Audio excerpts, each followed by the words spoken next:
West Coast Woman Power presents the Empowerment Podcast with your host, Alexis Taylor Middleton. Alexis Taylor Middleton created West Coast Woman Power to share in the traditional Mayan and Cherokee teachings of self-realization, empowerment, and personal wisdom through shared stories.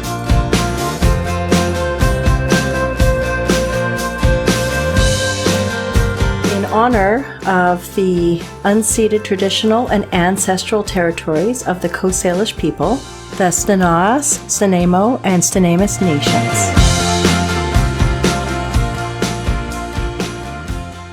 Welcome to West Coast Woman Power. I am your host, Alexis Taylor Middleton.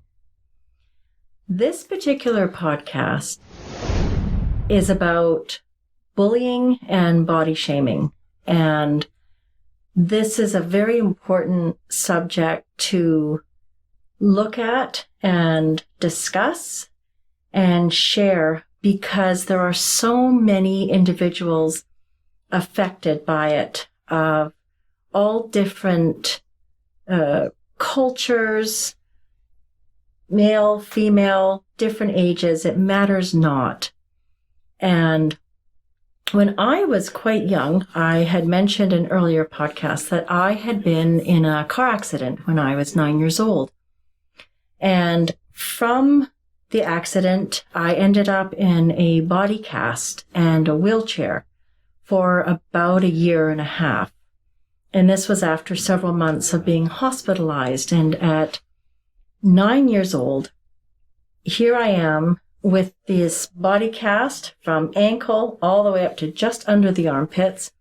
And I was name called by kids. And really, I understand it came from a place of discomfort on their part. They didn't know how to react or respond in a manner that was favorable. And this is something that has to be understood, is when people are on the receiving end of bullying or being shamed about their physical body or appearance, it's because often the individuals that are leading this type of behavior are usually quite unhappy or feel that they are in a position of not much control in their life. So they do these little jabs at people as a way to establish a form of power or control over another. Their whole premise is to disempower an individual. And it affected me, and it was quite a challenge for the year and a half that I was in this situation, to the point that there was actually a teacher who was my teacher at that young age and decided that they did not wish to deal with my situation, which was requiring my wheelchair to be carried up to the top floor because it was a school that had 2 floors, no elevator at the time, and my classes were on the top floor, and I needed assistance. So a student was helping to provide that assistance, carrying one of the crutches up the stairs, etc. But often I would be left at the end of the school day, finding my way down the stairs by myself. And at times I had an Easter seal bus that would pick me up. And at times I wasn't outside waiting for the bus. They actually had to send someone in and come upstairs to get me.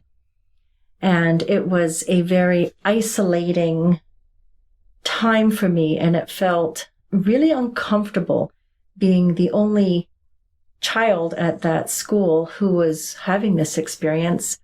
And the adults, when they found out about it, the teacher unfortunately was released from her duty, and the appropriate measures were taken. But that experience still sits with me at times. So not to belabor that experience, what it taught me was something called resiliency, and the ability to ask for support. And these are not easy times for people to be asking for support. It's true. And when somebody is at the hands of a bullying mentality where they're on that receiving end, it can be a very uncomfortable and demeaning experience. And I have to say that reflecting on what happens to someone, being aware of how you feel about it, and finding the support so that you can take those steps towards healing matters a very great deal. And not playing small, because I could have played very small and very timid, didn't want to be a burden on people. But in the end, I'm the one that hurts, not someone else. I will share that even as a little bit older in my youth, I was about 12, 13, it was my brother and I, we would go out and play hide and seek. We lived in a place called False Creek, and we would go hide in what they call broom, the yellow flowered plants.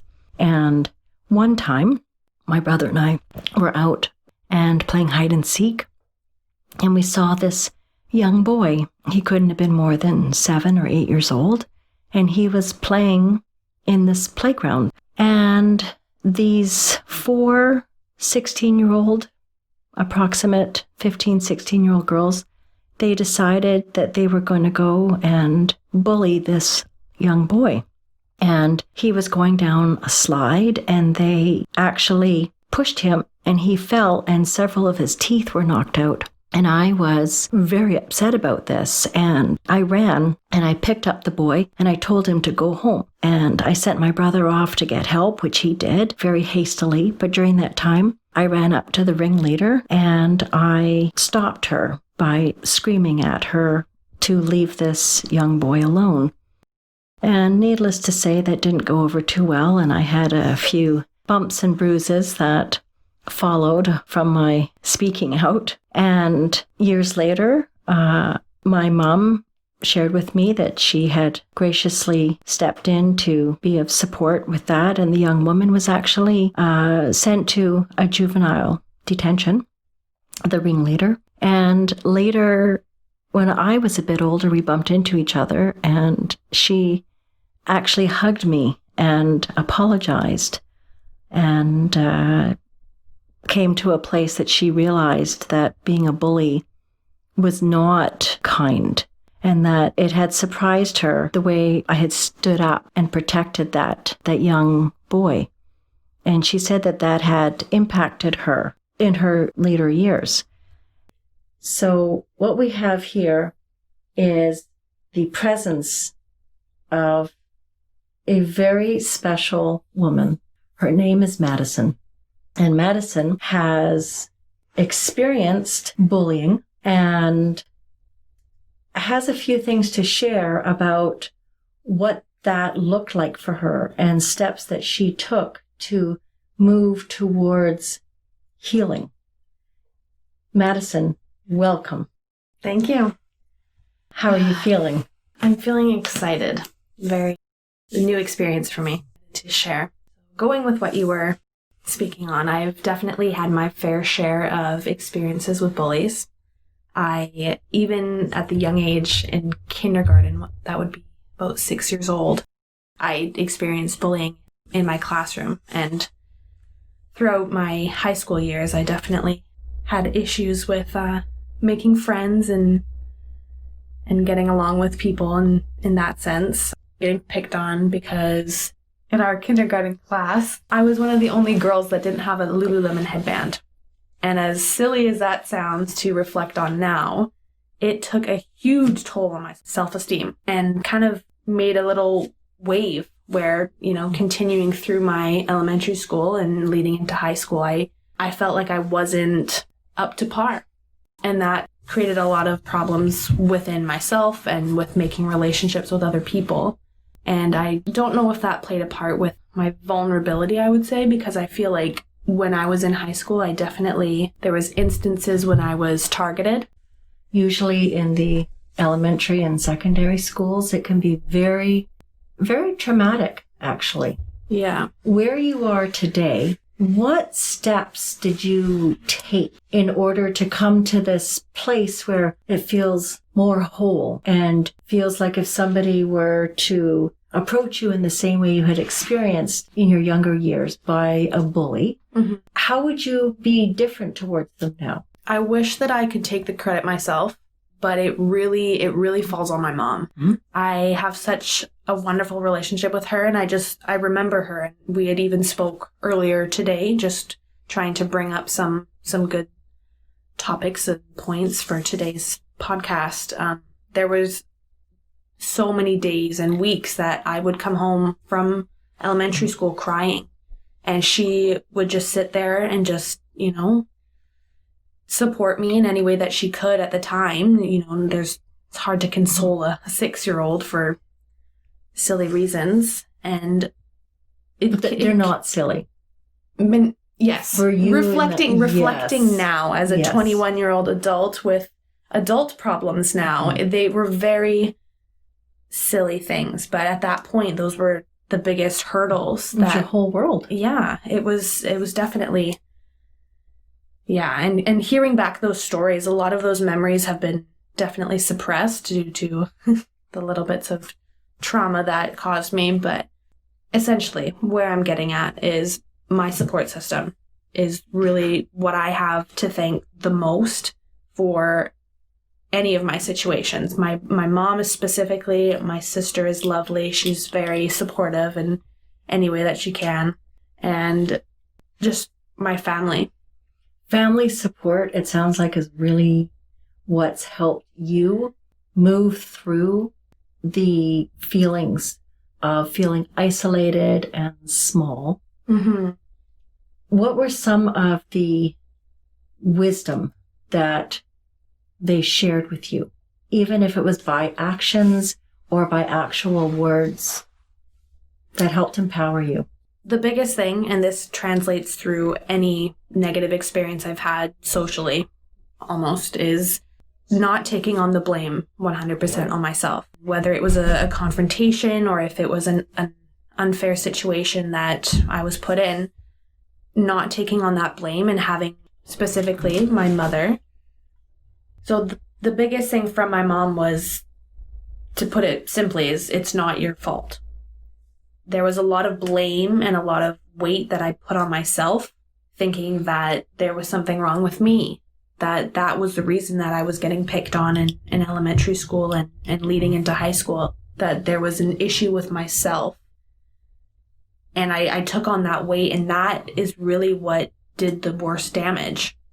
It wasn't the social isolation completely. It was just the feelings that I got inside, is that I wasn't good enough. There was something that I was missing, something that I was doing to create this reaction. So what I'm hearing is you've come to a place that you recognize from the wisdom of others around you that you trust.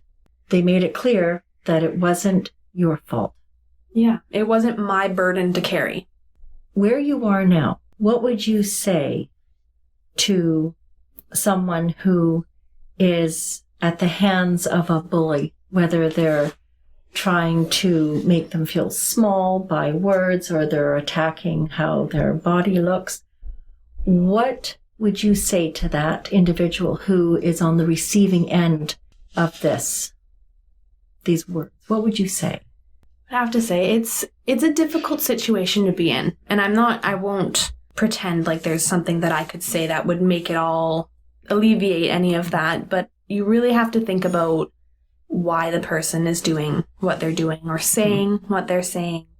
That it all comes from a place of either fear or the feeling of being small. They are making you feel the way that you feel, or they are making you feel small because they don't have that control. There's something missing that they can't have. So they're trying to gain control in any way that they can to have that stability, maybe not stability, but to have a feeling of control in their life to make them feel better. So if the individual is going through these things and they get to share what you're saying, it sounds like being able to recognize within themselves the person that's on this being mistreated, to recognize that it isn't them. Yeah. It isn't them at all. They may be in the way or in the line of sight of this person who has whatever issues they're going through that they're going to try to attack somebody and use whatever means to make them feel small. Mm-hmm. But see, I feel like by, I've got a psych brain. I definitely like psychoanalyzing people and kind of, finding out what makes them tick and why they act the way that they act. And I found for myself specifically, it may not be a thing for everybody, but it really helped me to realize that it's not my fault. And by taking that weight off of my own shoulders, that's really what, that was the groundwork. That was, once I realized I'm not being targeted because there's something wrong with me. I am being targeted because I'm the first person in eyeline when this person is having control or they're losing something that they need. And I'm just an unfortunate victim, I guess. Somebody that's at the hands of whatever this person is doing. Yeah. What I wish to share, some of what the elders had offered me, is because of the things that I had gone through in my youth and me feeling very uncomfortable about my physical body and appearance between the cast and all in the wheelchair, and then just being small. And for what I'm hearing with you and when you were very young and trying just being yourself, and being yourself was not being accepted by certain individuals around you. It was shared to take ownership of how you're feeling. So being really clear, this is how I'm feeling. They said it's really important to accept what has happened or what has occurred or the situation that is presently occurring around you. You don't accept that you deserved it or anything like that. It's accepting this person is mistreating me or talking with me in a way that is inappropriate. That I'm accepting is taking place or has taken place, that has occurred. And then taking ownership for how you're feeling. Mm-hmm. I don't like this. I am feeling this way. And then looking at the support system that's around you and using your voice to share. I'm feeling this. This is what's happening. I am feeling this. And looking around you for that support network. There's always somebody that can be there to support you. It may be a family member. It could be a friend. It could be somebody in the school system. It's just really important to not stay small and to refrain from speaking out. That isn't going to help. Empower yourself with your voice. That's what this is about. There are always going to be an aspect of bullying at some level that one will encounter in their life, or know those who have gone through it. Empower those around you with the ability to speak out, to share how they're feeling. And if this podcast provides anything, it's to share that people go through these things and to recognize you don't deserve it. You haven't necessarily created the situation for it. You just happen to be present and somebody is going through whatever they're enduring in their own world. And you have a right, or that person that you want to support has a right to how they feel and to speak out and ask for that support. And be willing to take that responsibility to own how you feel. This is empowerment. This right here, that's what this is about. Feeling empowered to be who you are. Thank you. Madison, thank you so much for sharing a life experience. I appreciate your story. It was wonderful. Well, it's hard to hear, but it's wonderful where you are and the woman that you are becoming and what you're able to share with the world. Thank you. Thank you, Alexis. I appreciate that, especially coming from you. This concludes our podcast. And to remember, there is always hope. There is always hope.